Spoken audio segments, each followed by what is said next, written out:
いいお店を見つけたい。その時はサラリーマンを探せ。こんにちは。OK ジャパニーズです。今日は日本語を聞いてリスニングの勉強しましょう。集中して聞かなくてもいいですよ。友達がね、話してる、そんなイメージで聞いてください。今日はご飯の話、食べ物の話をします。食べ物、日本はね、美味しいですから。美味しい食べ物がいっぱいある。だから、話すこともたくさんありますよ。いつもは日本語をゆっくり話してます。でも今回は少し普通のスピードに近く、少しだけ普通のスピードに近い、そんな速さで話します。そう、サラリーマンを探せ。サラリーマンを探せ。どういうことでしょう。サラリーマンを見つけよう。そういうことなんですけども、日本で美味しいものを食べたい。美味しいお店を探したい。でも、どこが美味しいかわからないですよね。僕はね、探すときは、まずは、Google マップとかですね。Google マップのレビューを見ますね。Google マップのレビューを見て、すごく悪いときは、ちょっと違うなと思って。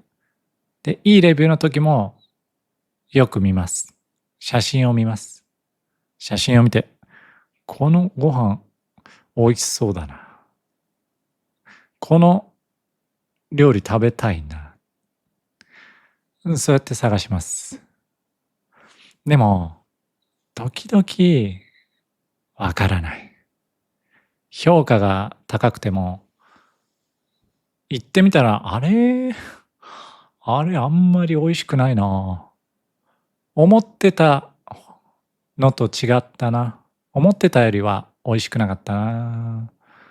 とか、逆に、あれこれ評価低いけど、星3。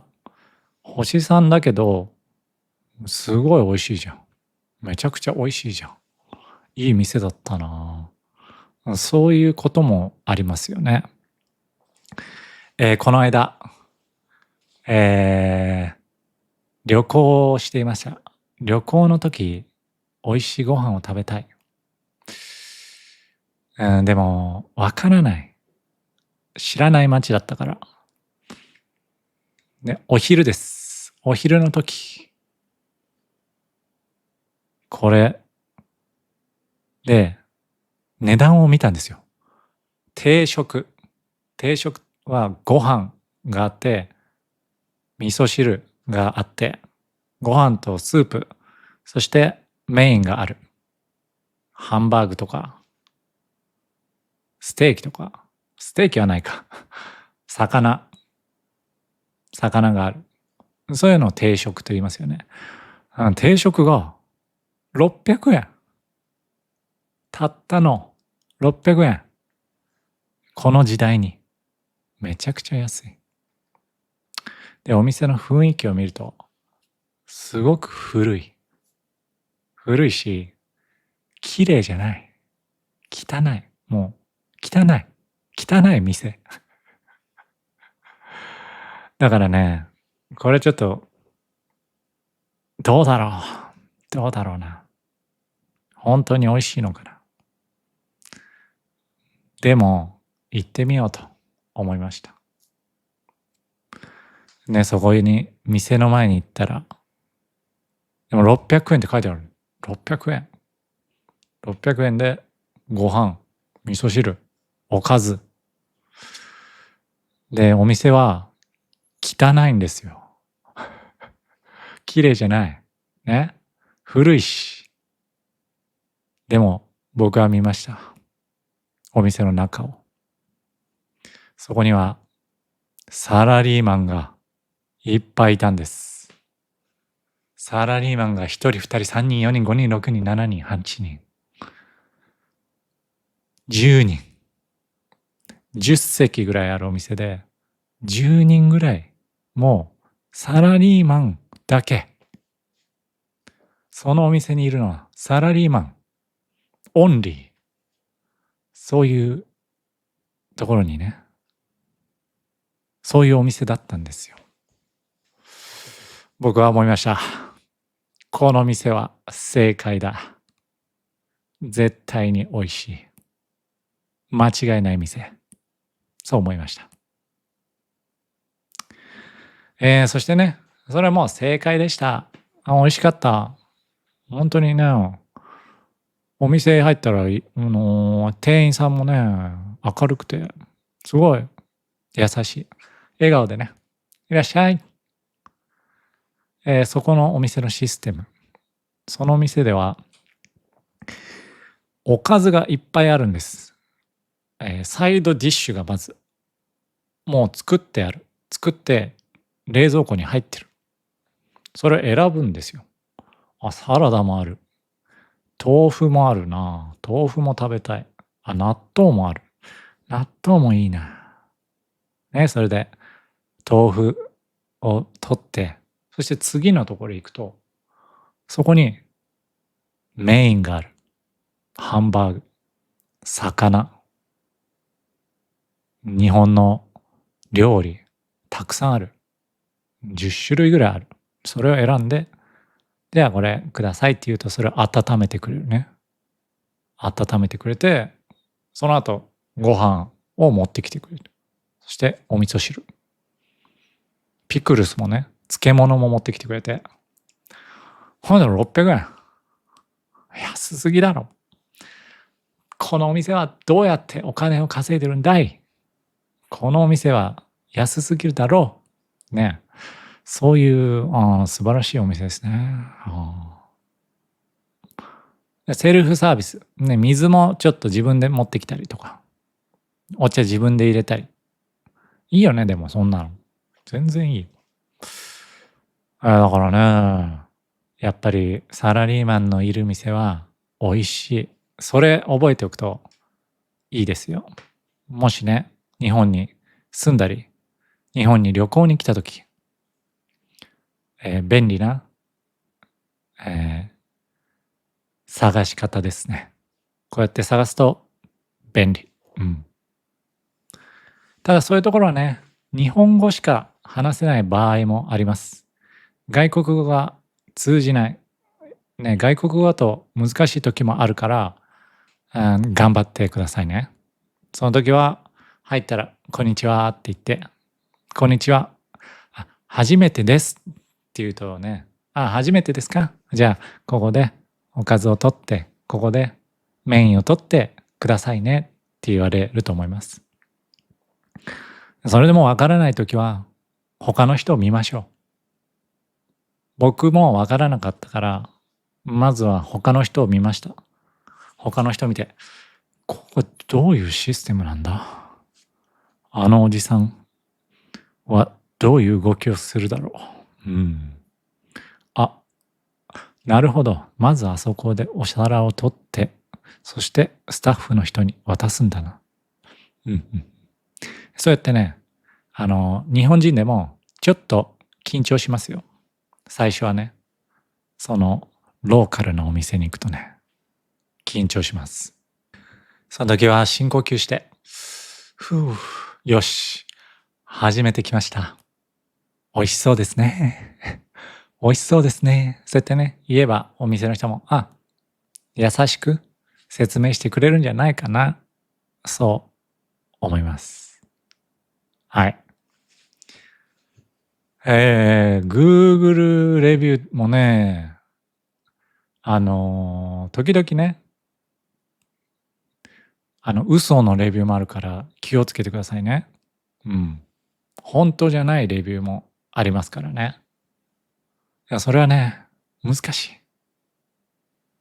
い。よく読んでみると、これ本当かな？これ嘘かな？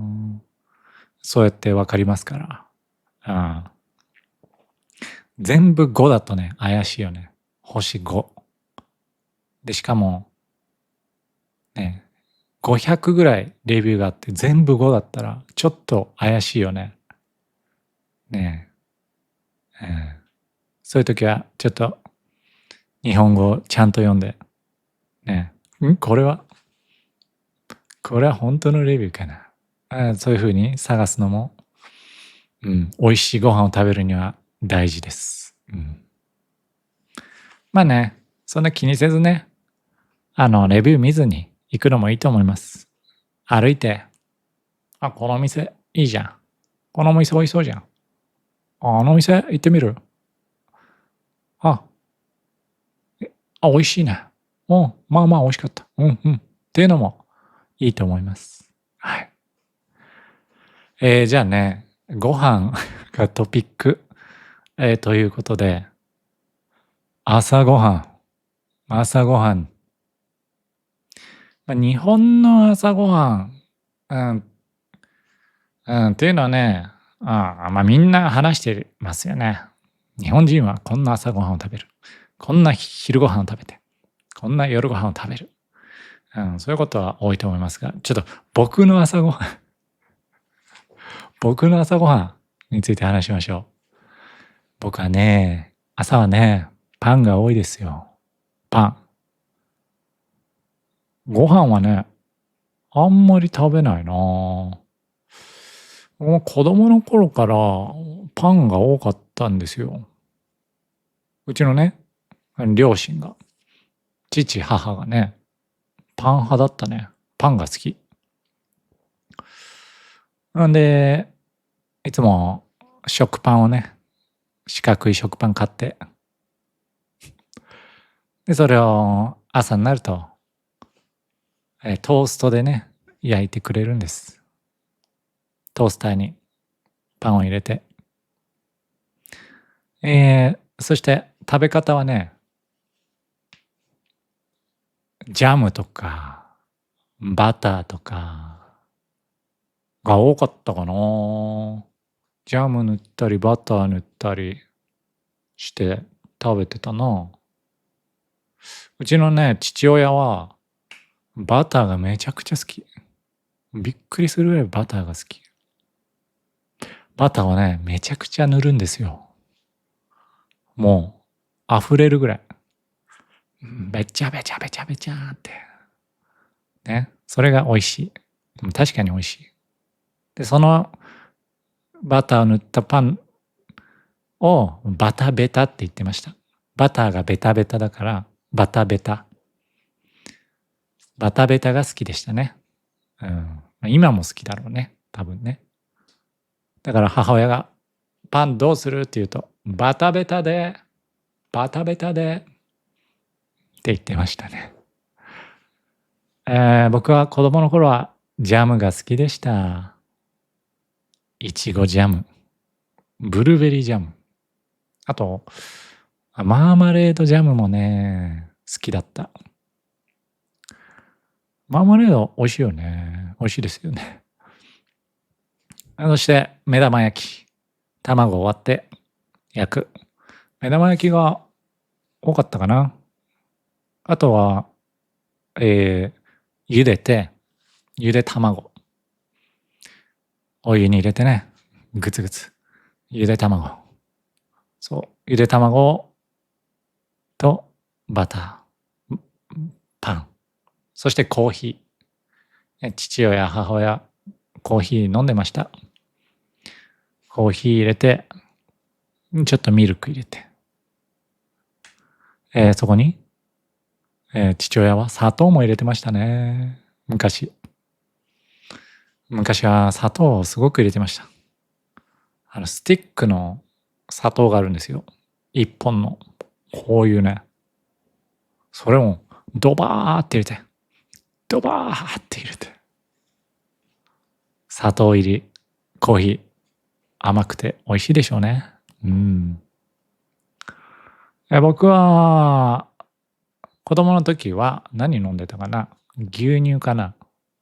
牛乳飲んだりして、時々バナナミルク、バナナジュースが好きでした。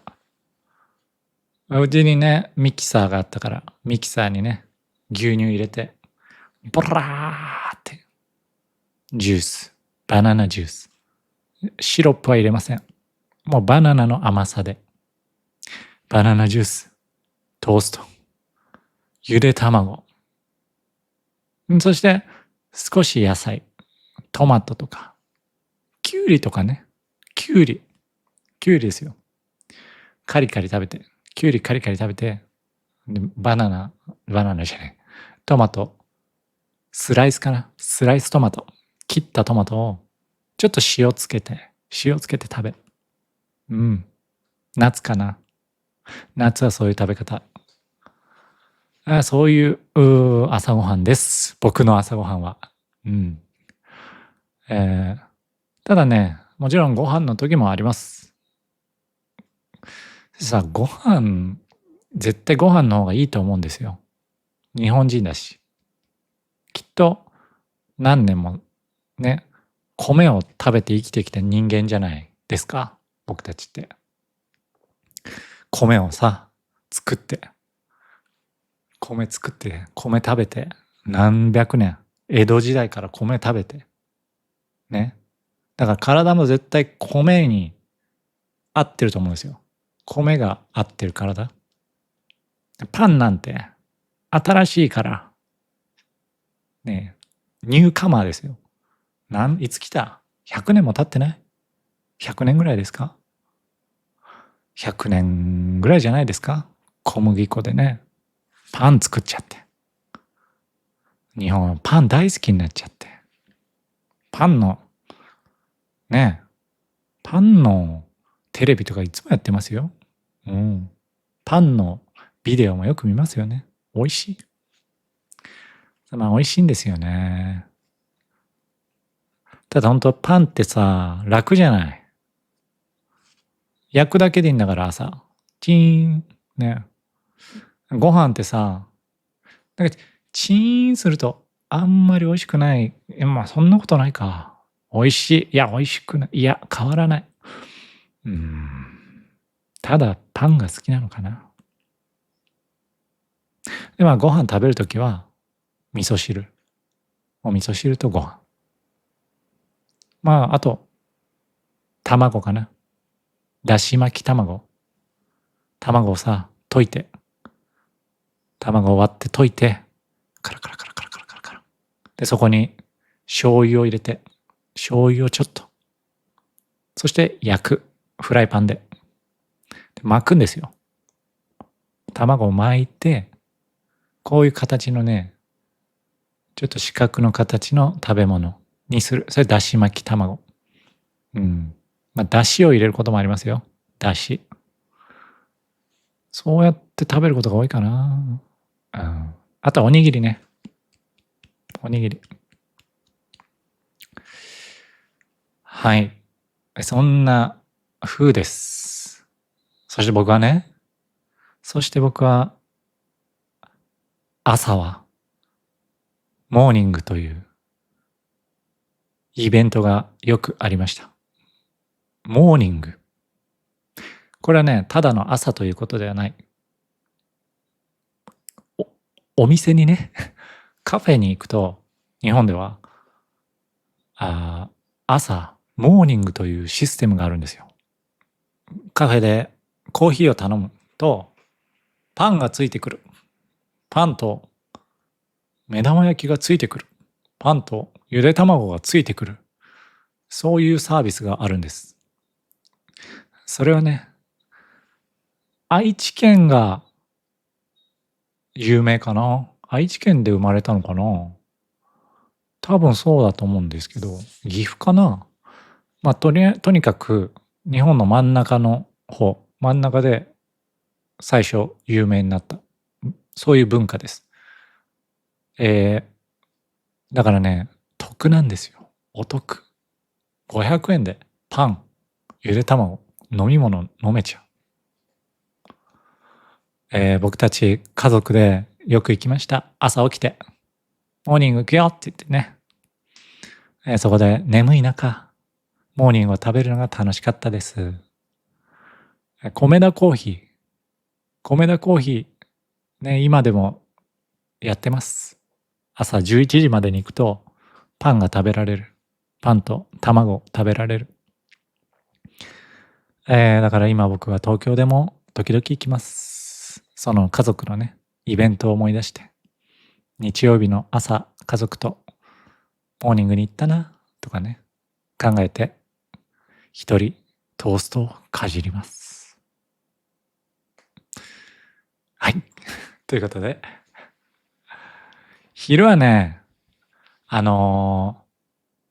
昼はね、結構僕は外食しちゃいます。外で食べちゃいます。外が美味しいんだもんね。美味しいし楽だし。もうね、昼作るのめんどくさいよね。ちょっとめんどくさくて食べちゃいます、外で。しかも昼は、日本はね、安い。結構安いと思う。ランチは安いよ。ちょっと前まで、5年ぐらい前、5年前までは1000円しない。1000円より安いランチは。だから800円とか850円、900円。そういうランチを食べることができた。今は少ないです。今は減りました。物価が上がりましたから、物の値段が上がりました。すべてが高い。米が高い。米の値段がびっくりするぐらい高い。だから仕方ないんです。みんなね、高いから。ただね、今でも安い店はあります。最初話したみたいに。で、僕は安い店を探すのが好きなんですね。とにかく安くてうまい。うまくて安い。そういう店を探すことに、力を使います。時間を使います。私、OK はそういったことに時間を使っていきたい。そうやって考えてるんですね。だからあなたにちょっとその方法を教えます。今日は。あなたがもし日本に来た時、少しでも安い、少しでも美味しいものを食べられる、そういうテクニックを紹介したいと思っております。ですね、まず一つ目、居酒屋ランチ。居酒屋ランチ。居酒屋は夜行く場所です。夜行きます。夜お酒を飲んで、食べて楽しむところ。でも昼もやっているところがあるんですよ。昼もやっている。そういう店はだいたい安くランチをやっています。今でも1000円とか900円のランチ見つかります。東京でも。僕はそういうところをとにかく歩いて探す。そのランチの情報はネットにあまり載ってないことも多い。夜の情報は載ってる。夜は見えるけど、昼はあまりレビューがない。そういうことがありますから、そういう時は頑張って歩いて探さなければいけない。だからね、僕は仕事をしている時、昼になったら外に出ます。外に出て、よし、居酒屋の前を歩こう。とことことことこ歩いていくんです。1時間の休憩。この間にうまくて安いランチを探す。1時間で食べて休憩しなければいけない。しかも食べるだけで休憩を終わることは悲しい。食べてからちょっと休みたい。休んでちょっと目を閉じて深呼吸したい。ちょっとメッセージを返したい。ね。なかなか大変なミッションです。毎回ね、お昼休みというのは。で、居酒屋に行くと大体あるのは定食ですね。定食。よくあるのは4種類ぐらいあります。唐揚げ定食。唐揚げ、チキンの唐揚げ。そして豚の生姜焼き定食。ポークジンジャーと書いてある店もあります。ポークジンジャー。あと、ハンバーグ定食。ハンバーグ、ご飯、味噌汁。他にもね、何か定食があります。コロッケ定食とか。魚がある店はラッキーですよ。魚の定食。魚の焼いた塩焼き定食とかね。その値段が1000円、900円、950円、880円書いてあるんですよ。僕はね、なるべく食べたくて安いのを選ぶ。ギリギリ、本当に食べたいものが一番高かったら選ばないと思います。もし本当にマグロ定食食べたいとき、でもそこが1300円だったら、1300円か。でも、このポークジンジャーが900円だからな。まあ、ポークジンジャーも好きだ。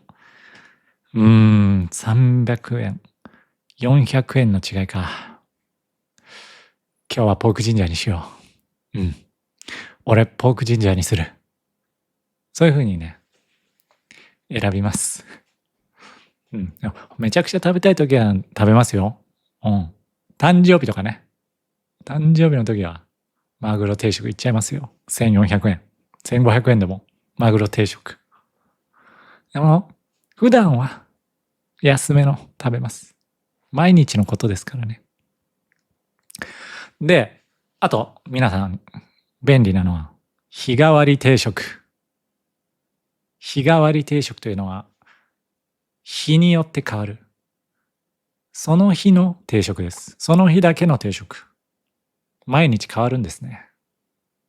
それはね、一番安い。一番安いことが多いです。なぜなら、お店もね、これを日替わりだというから、もう準備もできるし、食材もそれに日替わりを余った食材を使えるから、ね、余った食材で日替わりを考える。そんな場合もありますから。だから安い。でも美味しいことも多い。そして多分、日替わりだといいことがもう一つあります。いいことがある。早い。早いんですよ。もう大体ね、準備されてることが多い。だからお昼に1時間しかない。そんな時は、日替わり定食だよ。日替わりで。日替わりで。これで OK です。ランチはね、お店も忙しい。お店の人もね、忙しいですよ。だから、ちょっとね、あまり質問はできないことが多いです。だからみんな、ね、メニューをまず見て、お店に入って、すいません。で、ご注文何されますか？ご注文は何ですか？って日替わりで。日替わり一丁。日替わり一丁。そして食べる。そして食べる。そして払う。これですぐね、お昼休みに出ることができる。はい。そしてすぐ出たら、たくさん休憩できる。たくさんね、メッセージもできる。ちょっと寝ることもできる。お昼に。で、ランチはだいたい11時から2時ぐらいです。11時。11時から2時。でも、11時、2時までは頼めないこともある。1時半ラストオーダーのお店も多いから気をつけてください。みんな日本にね、来た時、日本で食べる時。で、あなた、もし日本に来てお昼食べるのが2時だった。どうする？その時困ります。困りました。お腹減った。でも、そんなにお金は使いたくない。でも安いランチがない。その時は、インド料理です。インドカレーです。僕はそうします。あとね、時々5時までランチやってる店もありますよ。なんかね、カフェみたいな店とか、夜お酒飲むお店は時々5時までランチやってるとこあります。おっきいお店。ハンバーグランチ500円。パスタランチ。5時まで。5時まで。でも、間違いないのはインドカレー。半分ぐらいのお店は、5時ぐらいまでやってるんじゃないかな。3時のとこも多いかな。カレーです。インドのスタイルのカレーを日本ではインドカレーと言います。だけど、ネパールのカレーもたくさんあります。しかもね、そのカレーは安い。やっぱり。700円、800円、900円でセットが食べられる。ナンが食べられる。そして、大体座れるし、空いている。だからちょっと休憩しようっていう時はね、インドカレーもいいんじゃないでしょうか。あと、ラーメンでもいいよ。ラーメンでもいいです。ラーメンはね、ランチとかほぼないから、あんまりないところが多いから、朝から夜まで同じメニュー。そういうとこも多い。で、ずっと休まずやってるところも多いから、ラーメンもありです。あとは、牛丼かな。牛丼もいいですね。牛丼屋も、ずっと空いてますから、夜まで空いてるから、おすすめですよ。はい。悪くない。これは悪くないです。今日はね、ちょっと30分ぐらいのエピソードで日本のご飯について、僕のご飯について話しました。またね、次、ぜひぜひまだまだ、エピソードがあるので聞いていってください。それでは、さよなら。